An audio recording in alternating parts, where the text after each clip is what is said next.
Әлеуметтік желіні ашып отырсаң, діни уағыздар реттен шығып тұрады. Оның тыңдайтыны бар, тыңдамайтыны да жетеді. Жалпы интернеттен уағыз тыңдайтындардың құлағын алтын сырға. Елімізде діни уағыз айтатындардың арнайы рұқсаты болады, ескеріңіздер. Сонымен қатар, рұқсат етілмеген уағызшылар да бар.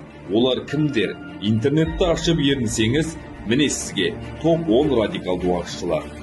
Абу Ханзала, Инкогнито Шам, Абдулла Абу Абдрахман Молдовский, Содик Самарканди, Ахлиддин Навкати, Абдулла Разак Аль-Махди, Абдулла ибн Мухаммад ибн Сулейман Аль-Мухайсини, Абуль Фатх Аль-Фаргали, Арслан Булгаский. Осылардың айтып отырғандарына терең үңілсек, елімізге деген патриоттық сезімді жоққа шығарып, ұлттық құндылығымыз бен салт дәстүрімізден алшақ қылмақ. Атадан мирас болып қалған домбыра, жеті ата, сәлем салу деген секілді қазынамызды бұрмалап жүр. Санаға сақталған қазақ деген ұғымды жою үшін өз айтқандарына сендіріп, жат ағымға жетелейді. Радикалдардың айтқанына сеніп, өзге ағымның жолына түсуден өзіңізді сақтаңыз. Қорыта айтқанда, әлеуметтік желі діни білім алатын жер емес.